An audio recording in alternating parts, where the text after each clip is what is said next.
Assalamualaikum warahmatullahi wabarakatuh.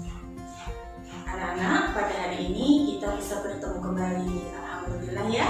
Nah, pada hari ini kita akan belajar tentang IPA tema 1 subtema 2. Materi pada hari ini yaitu perkembangbiakan hewan. Nah, perkembangbiakan hewan dibagi menjadi dua. Yang pertama, perkembangbiakan hewan secara generatif. Yang kedua, perkembangbiakan hewan secara vegetatif. Nah, kalau perkembangbiakan hewan secara generatif yaitu secara kawin. Tetapi kalau perkembangbiakan hewan secara vegetatif itu tidak kawin. Perhatikan anak-anak. Yang pertama, perkembangbiakan hewan secara generatif atau melalui perkawinan. Yang pertama, ovipar. Yang kedua, vivipar. Yang ketiga, ovovivipar. Nah, jadi dibagi menjadi 3. Ayo kita ulangi lagi. Yang pertama, ovipar. Yang kedua, vivipar. Dan yang ketiga, ovovivipar. Ovipar berasal dari kata ovum, artinya telur. Telur-telur itu akan dibuahi oleh sperma yang berasal dari hewan jantan.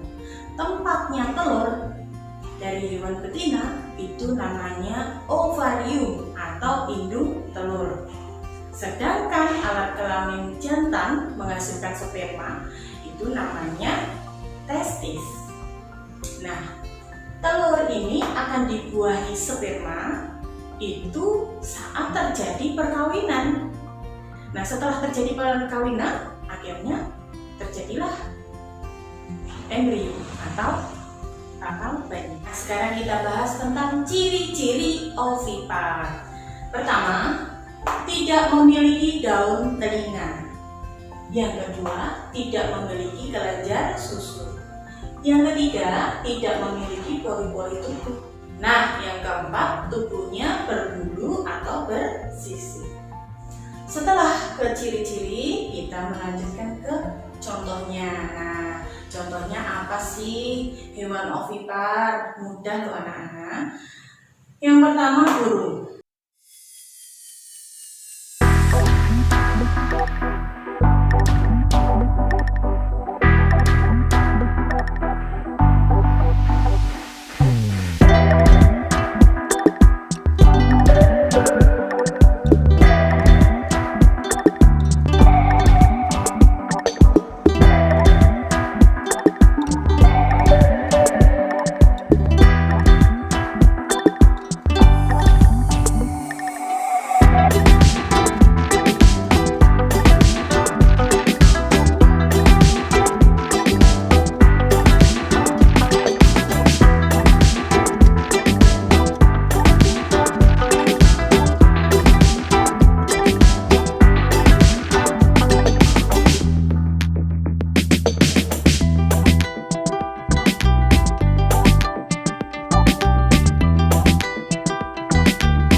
sampai batas waktu tertentu.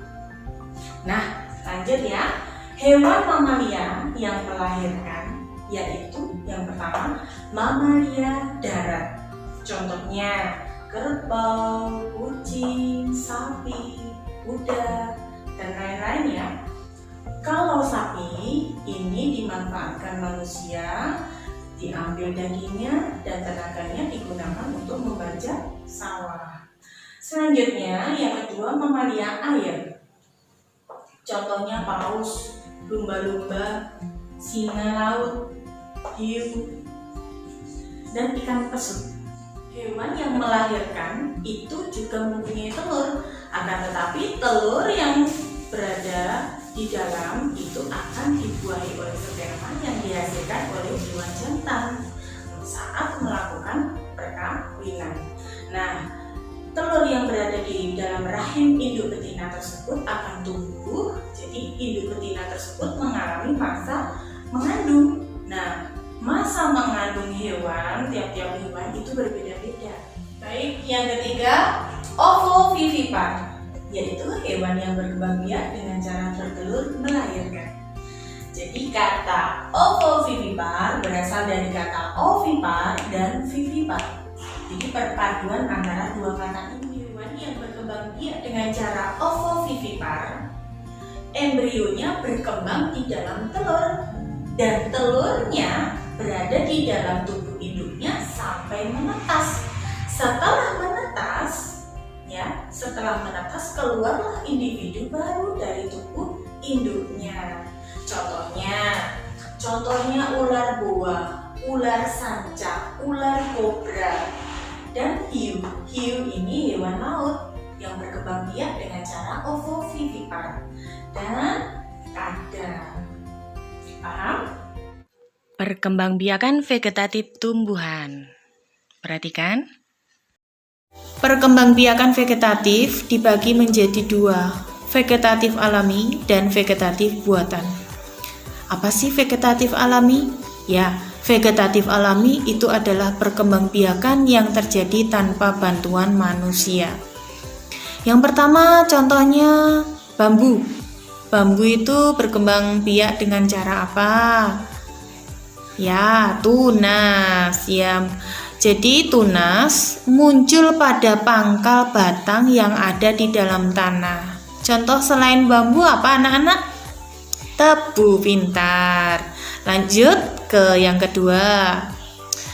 Bawang bombay berkembang biak dengan cara apa anak-anak? Ya, berkembang biak dengan cara umbi lapis, yaitu mempunyai susunan berlapis-lapis yang disebut sebagai tunas. Nah, tunas lama-kelamaan akan membesar dan membentuk siung. Siung dapat tumbuh menjadi tumbuhan baru. Contohnya ya bawang merah, bawang bombay. Lanjut ya, yang ketiga. Anak-anak tahu kentang? Kentang itu berkembang biak dengan cara umbi batang. Jadi, modifikasi batang dan memiliki mata tunas yang dapat tumbuh menjadi tumbuhan baru. Selain kentang apa anak-anak? Contohnya adalah talas. Lanjut, umbi akar. Umbi akar ini merupakan bagian akar yang membesar karena berfungsi sebagai tempat cadangan makanan. Contohnya apa? Contohnya adalah wortel, pintar. Lanjut, yang kelima.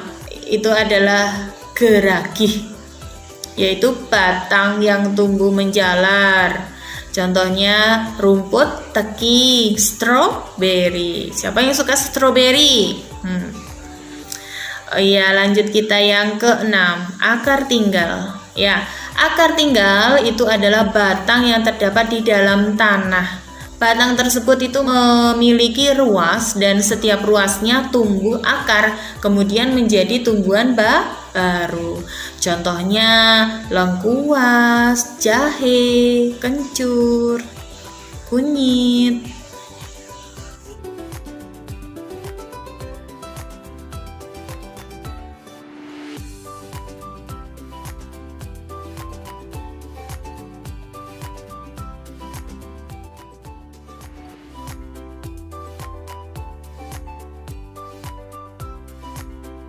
Vegetatif buatan. itu merupakan perkembangbiakan yang memerlukan bantuan manusia. Nah, contoh pertama itu adalah mencangkok, yaitu membuat cabang batang tanaman menjadi berakar. Contohnya tanaman jambu air, jeruk, rambutan. Lalu yang kedua itu adalah merunduk. Cabang tumbuhan dirundukkan dan ditimbun di tanah. Nah, pada cabang yang tertimbun tanah tersebut akan tumbuh akar. Itu dapat dipotong dari induknya dan dapat ditanam kembali sehingga dapat tumbuh menjadi tanaman baru. Contohnya adalah tanaman alamanda, Apel, melati. stek itu merupakan tanaman potongan bagian tumbuhan, daun, batang, dan akar. Stek daun, contohnya cocor bebek. Stek batang, contohnya tanaman ketela pohon. Stek akar, contohnya tanaman sukun, pintar. Lanjut, mengenten atau menyambung, yaitu menyambung satu batang tanaman dengan batang bawah tanaman lainnya. Contohnya tanaman rambutan dan tanaman aje binjai. Lanjut, okulasi atau menempel, yaitu menempel batang yang memiliki tunas pada pohon lain yang sejenis. Contohnya okulasi tanaman singkong karet, ya kan? Contohnya okulasi tanaman singkong karet dengan singkong biasa.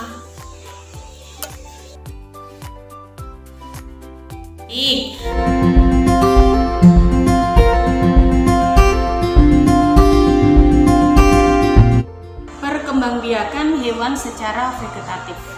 Makhluk hidup itu mempunyai beberapa cara untuk mempertahankan hidupnya.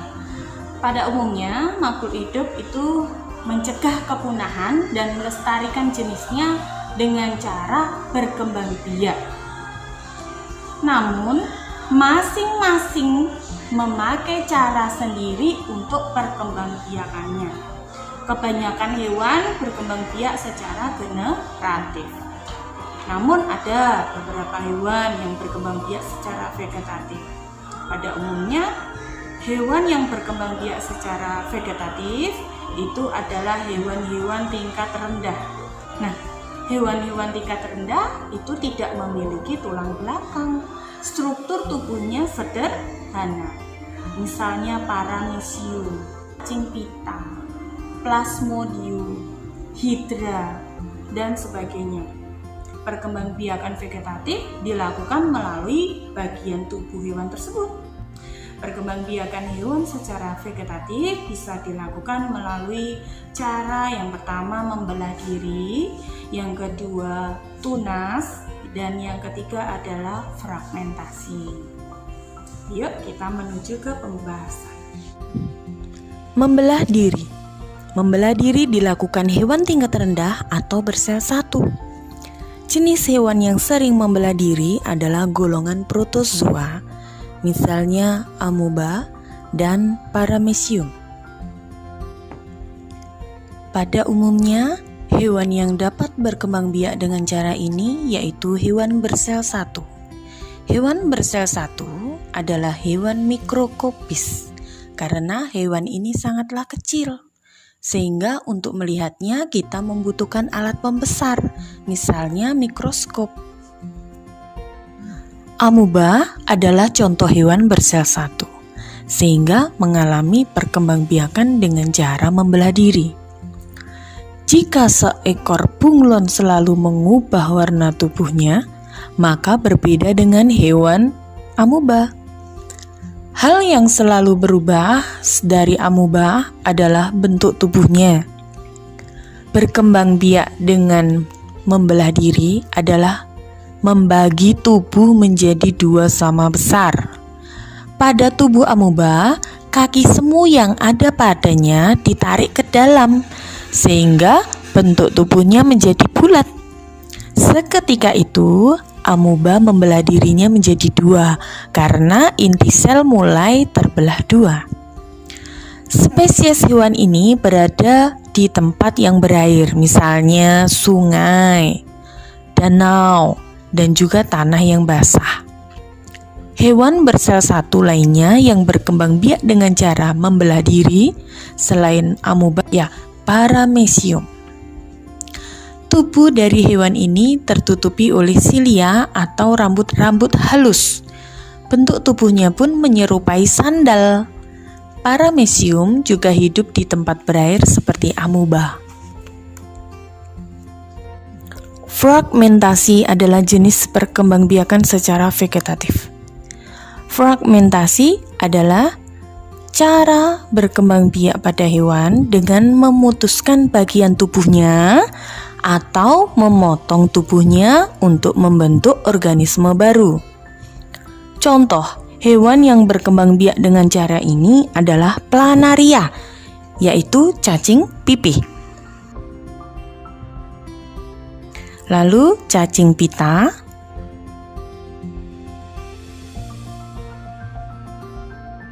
dan bintang laut. Cacing pipih hidup di laut, di danau, dan di sungai. Bahkan bisa menjadi parasit di dalam tubuh organisme lain. Cacing ini termasuk ke dalam golongan hewan platyhelminthes, sehingga sangat sensitif terhadap cahaya. Yang ketiga adalah tunas atau pertunasan. Pertunasan adalah cara perkembangbiakan hewan pada saat organisme baru tumbuh pada hewan tersebut. Hewan yang berkembang biak dengan cara ini contohnya Hydra, Porifera, dan Coelenterata. Hydra adalah hewan pemangsa yang hidup di air tawar, bersuhu tropis, dan tidak tercemar. Hydra dapat melindungi diri ketika dia merasakan ada gangguan mengintainya, yaitu dengan cara melakukan kontraksi pada tubuhnya menjadi gumpalan kecil. Ketika Hydra berkembang biak, perkembangbiakannya dimulai dengan munculnya tunas kecil pada Hydra yang sudah dewasa. Kemudian tunas kecil tersebut akan tumbuh dan berkembang menjadi tunas baru yang menempel pada Hydra dewasa sebagai induknya. Jika tunas kecil tersebut sudah bisa menangkap makanan sendiri, maka dia sudah dianggap dewasa, sehingga tunas akan melepaskan diri dan membentuk organisme baru. Contoh lain dari perkembangbiakan tunas yaitu hewan karang dan ubur-ubur.